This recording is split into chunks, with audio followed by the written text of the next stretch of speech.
My husband asked me to steal my little brother's inheritance and give it to him. He doesn't like that I earn 4 times as much as he does and thinks that it's his right to take my little brother's inheritance money because he's married to me. But then I found out he was cheating. Here's how it happened. Subscribe to Am I the Jerk on YouTube and hit the bell to turn on notifications. I am leaving my husband tomorrow. I'm a 29-year-old female and my husband Jack is 30. Our marriage was short, only less than a year, but rocky from the start. I don't even know what possessed me to say yes. Maybe loneliness, maybe desperation, I don't know. He and his family are openly hostile to my only brother who's 18, as I had to take care of him after our parents died. They saw him as unnecessary, and only after the marriage I saw how horribly Jack treated him. For your information, my brother lives in our apartment, since he wasn't old enough to have his own place. Jack is, I'm almost ashamed to say, not a very good man. He is lazy and never does any house chores. My brother does everything that Jack should have done. He plays on his computer all day long and goes out to drink with his buddies almost every day. He never strikes me or my brother, but he does treat us like his caretakers, and I'm honestly getting sick of it. My last straw was when Jack insisted that I give him the inheritance money my brother was set to get for college. I refused. Money has always been a sore spot to him, as admittedly I earn 4 times what he does, and I even keep our finances separate thanks to a lawyer uncle's advice. I fired back saying how he should stop doing freelance work that pays him dirt and not snooping around my and my brother's business. We fought, and in the middle of the fight he left, leaving his phone behind. I don't know what caused me to poke around on his phone, but guess what? Not only is he a lazy piece of work who doesn't even have a stable job to pursue a passion I don't even understand, he's also a cheating jerk. I was heartbroken. I cried myself to sleep. Then I called my lawyer uncle to serve him the divorce paperwork. Jack doesn't know that I know about his side piece. He still treats my brother like a nuisance and demands me to hand over our inheritance to him. I kept silent. So did my brother. He's going to a weekend outing with his buddies tomorrow, and I will pack up my things and leave. Divorce papers on the table. I cut the lease to our apartment, so he'll only have a week to figure out where he's gonna go. I got a place across town closer to my relatives. I'll take care of the rest as I go. I deeply regret marrying this man. He has wasted 2 years of my life, and I am so angry at myself that I was too blind to see how I never should have married him. Tomorrow I am leaving him, and I don't care if I seem like I would not fight for my marriage. I don't have the energy to deal with a grown man who still thinks like a frat boy. So there actually was a final update to this whole thing. Over the weekend, I moved out with the help of my 2 best friends, my cousin and my uncle. They were very helpful, and in a day, we finished packing up everything and left the apartment. I'm now living closer to my uncle, my mom's little brother and his family, while my brother is waiting to move into his dorms. My uncle helped me install cameras outside of our new place, change the passwords, PIN numbers, and phone number while we're at it. I took a week off of work, and thankfully my boss understood and let me. I wish I could see his face when he came back to the apartment and found the place empty. Some of my friends were called, but they told him nothing and said that they didn't know where I went. I haven't told anyone but my uncle and my best friends. Jack came to my uncle's place, but my uncle kicked him off of his property, and while Jack threatened to go all out and contest the divorce, my uncle gave him an ultimatum in return: sign it without a fuss or I will try to get alimony from him. Hopefully Jack won't make a hassle out of the divorce proceedings. As for myself, I'm just happy to be away from him, even with no alimony or divorce settlement. From this point onward, I will have no contact with him or people associated with him. It seems cowardly, but I'd rather avoid the drama. I believe we'll have some kind of drama later, but honestly, as long as he signs that divorce paper, I'm fine with that. I finally talked to my brother and apologized for getting him into such an environment. He was understandably disappointed with me, but forgave me. He said that he was glad that I decided to leave, and we had a good crying session over that. Right now, I'm trying to make it up to him. He's a good kid, smart and tough cookie, and he deserves better. Should he need to, we'll go to therapy, and he convinced me he was okay, but he was mostly angry on my behalf, but I'll keep an eye out for that. And to be clear, we are not from the USA, but our laws regarding marriage and divorce are pretty clean cut. I don't think that he would get any money from me. So am I the jerk for leaving my husband the way that I did by abandoning the apartment without a word after what he did to me? If you're in a relationship and you feel like you have to say, I don't know what possessed me to say yes to that relationship, maybe loneliness, maybe desperation, then you probably should not be in that relationship. That's how she opens this entire thing. So even before this whole inheritance situation, before the cheating situation, why waste either of your time by being in that relationship in the first place? On top of that, she may not have learned it until she was married, but she looks at Jack as not a very good man. He's lazy, he never does any house chores. He plays on the computer all day and goes out to drink with his buddies almost every day, and if those things already bothered her before, marrying that person is probably not going to make those things change. But with all that said, I'm trying to understand Jack's perspective on why he thinks he was deserving of this inheritance money. Because even for some, if the wife here, the original poster, were to get inheritance money, they would still say that Jack doesn't have a piece of that, doesn't have a right to have that money. But in this case, it wasn't even the original poster's money. It was her brother's money. There's no real explanation as to why he would think he deserves that money unless it was through some technicality where all the money went to the OP first and then she had to dole it out to her brother and then he wanted to intercept that money on the way there. But if that's the case, you're just stealing with more steps involved. And you add that on top of the fact that there's already a lot of financial tension because she earns a lot more money than he does, 4 times as much. It's kind of a disastrous scenario, which also kind of highlights what an empty threat the whole alimony thing was, because she says, or more specifically her uncle says, either sign the divorce paper or she'll go after you for alimony. But how could she possibly get alimony from him if she earns 4 times what he does? Maybe alimony works differently in different parts of the world, but it doesn't seem like there's any teeth to that bite. But then the whole cherry on top of all of this is that Jack was cheating on her, which I think for most people in most relationships, that's the last straw, the unforgivable point of no return, which I'm sure made the decision to divorce him that much more simple. But let me know how you see this. Do you think that Jack was in the wrong for insisting that he gets the inheritance money? Would it be different if it was her inheritance money exclusively and not her brother's? Does he have a right to that since they are married at the time? Let me know what your thoughts are down below, and jerk or not a jerk, and why. Am I the jerk for perpetuating ethnic stereotypes about jorts? We have 2 workplace cats in one area of our work site. They add value to the work site, we all love the cats, and the worksite cat's presence is not the issue. One of the cats, Jean, is a tortoiseshell cat we have had for years. The other cat, Jorts, is a large orange cat and a recent addition. Jorts is just kind of a simple guy. For example, Jorts can't even open a door when it's ajar. He shoves it whether he is going in or out. So often he closes the door he is trying to go through. This means he is often trapped inside the place he was trying to exit and meows until he is rescued. My colleague Pam has been spending a lot of time trying to teach Jorts things. The door thing is now the main example. It's a real issue because the cats are fed in a closet and Jorts keeps pushing the door closed. Jean can actually open all other interior doors since they are a lever type knob, but she can't open this particular door if she is trapped inside of the closets. TORTI Jean is very nice to poor Jorts, and she is kept busy by letting him out of rooms that he has trapped himself in. So this seems easy to resolve. I put down a doorstop. Pam then said that I was depriving Jorts of the chance to learn and kept removing the doorstop. She set up a series of special learning activities for Jorts and tried to put these tasks on the whiteboard of daily team tasks. I erased them. She thinks that we need to teach him how to clean himself better and how to get out of minor barriers like this, and when he gets a cup stuck on his head, for example. I love Jorts, but he's just dumb and we can't change that. Don't get me wrong, watching her try to teach Jorts how to walk through a door is hilarious, but Jean got locked in the closet twice last week. Yesterday, I installed a cat cutout thing in the door and Pam started getting really huffy. I made a gentle joke about you can't expect Jean's tortoiseshell smarts from an orange cat Jorts, which made Pam furious. She started crying and left the hallway. Then she sent an email to the group including volunteers and went home early. In her email, Pam said that I was, quote, perpetuating ethnic stereotypes by saying that orange cats are dumb and is demanding a racial sensitivity training course for me before she will return. I don't think that's relevant, but just in case, Pam is a white person in a mostly minority staff. And no, she is not ginger / does not have red hair. So am I the jerk for enforcing an ethnic stereotype by joking that orange cats are often dumb? This statement actually made Pam cry and storm out of the room. If anything, it sounds like the OP here is trying to look out for the safety of the cats. If Jean already got stuck in that door that he can't open twice,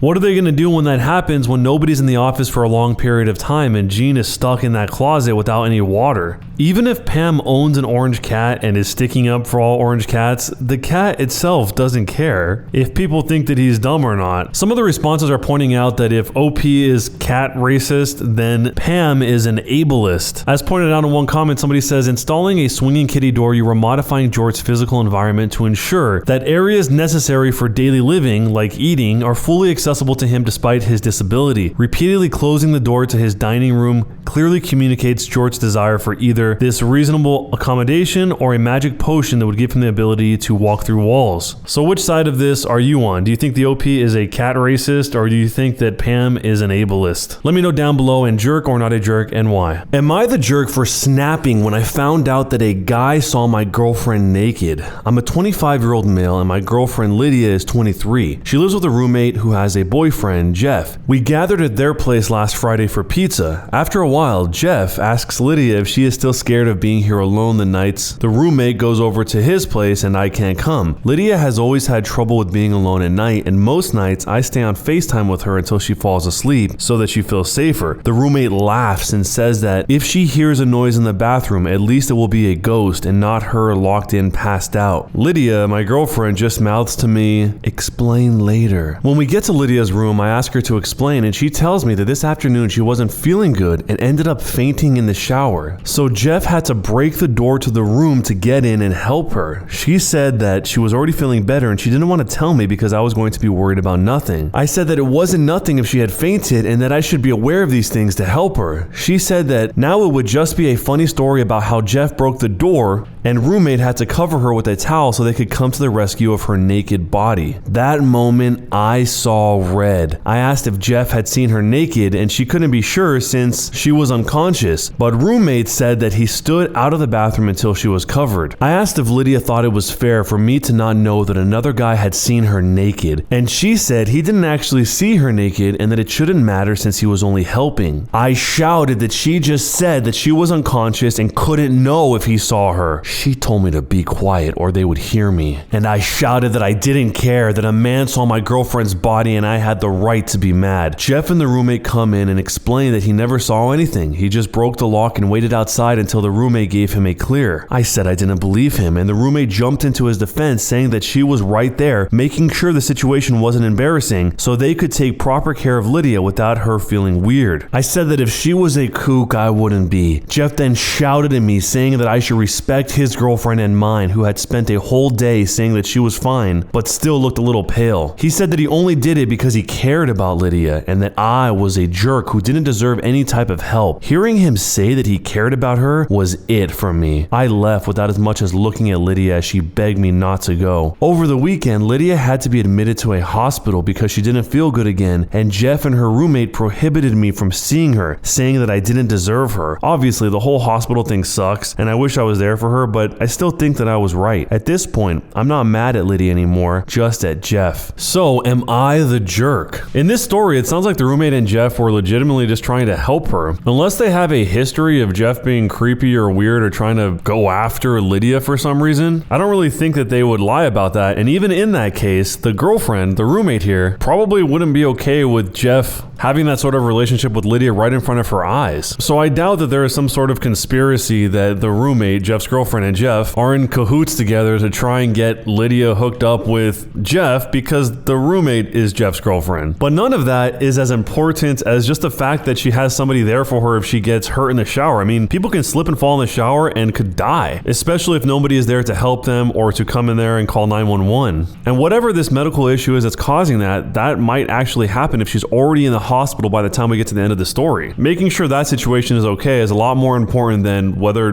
Jeff saw anything or not. But let me know how you see this down below, and jerk or not a jerk, and why. Am I the jerk for giving my coworker a fantasy novel for Secret Santa and trying to broaden her horizons? For Secret Santa, I got Sarah, who put down a bunch of books that she wanted as well as other things like socks, tea, and candy. I was a little bit disappointed, to be honest, because I really like to shop for people and give really cool gifts, and these were just blah things.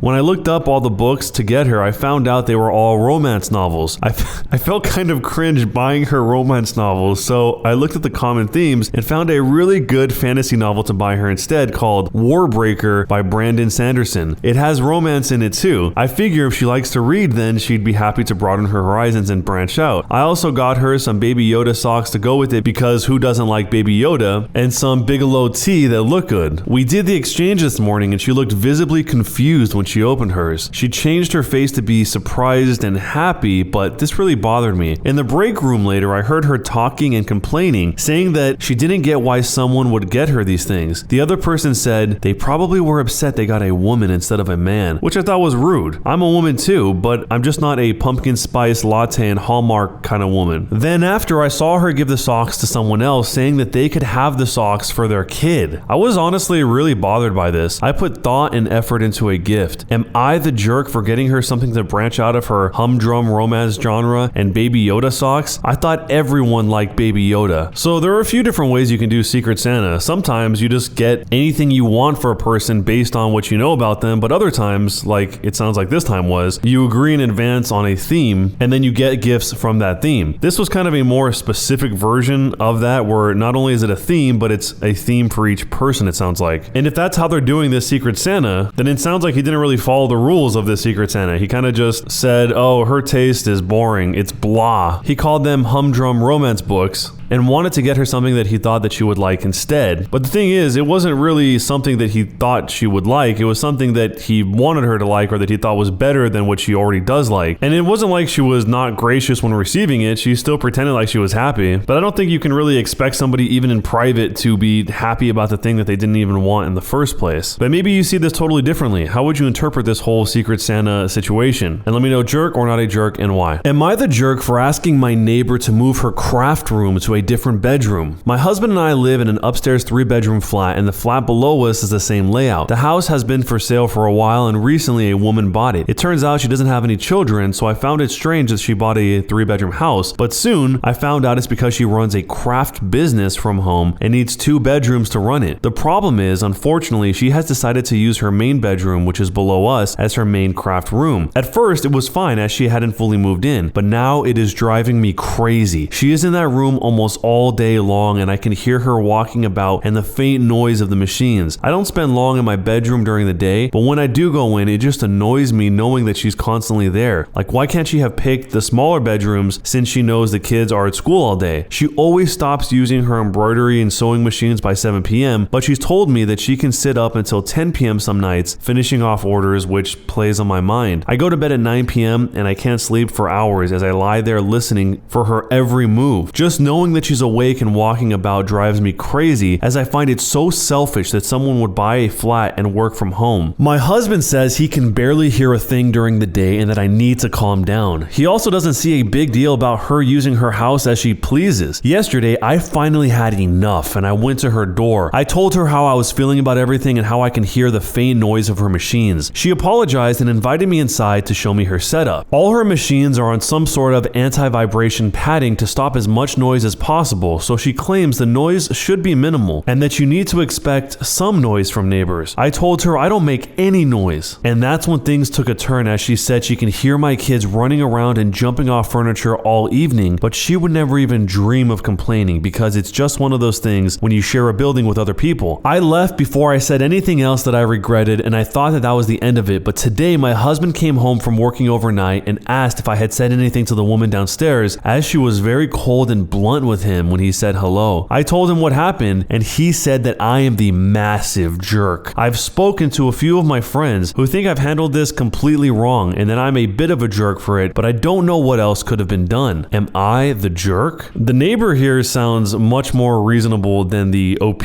does. I mean, she's going out of her way to make sure that she only does what she's doing in her own home at very specific hours, never past 7 p.m. She even bought all these anti-vibration things in order to minimize the sound even more. more, and I'm sure even after this conversation, she probably went to an even greater length to reduce the sound, even though she technically didn't have to. And despite all of that, she doesn't say a word when the OP's kids are running and jumping off furniture every day. It sounds like the OP is demanding some sort of unfair situation where the neighbor must be silent exactly when she wants her to be silent, but because the OP has kids, they can make noise when they want to. The OP says, even though it's very faint, just knowing that she's awake and walking about drives me crazy. It's hard to understand why that would bother her so much, because pretty much anyone living in any shared building is going to hear some sounds from the other units. But let me know how you see this down below, and jerk or not a jerk, and why. When you subscribe, make sure to hit the bell to turn on notifications. To finish listening to all the stories in this series, use the playlist at the top of the description. And next time you live stream, use the cream of the crop music. Search for Cream of the Stream on Spotify or whatever music platform you use for copyright-free music to use for your stream. It's free, Cream of the Stream. Either way, thanks a lot for listening. We'll see you guys next time.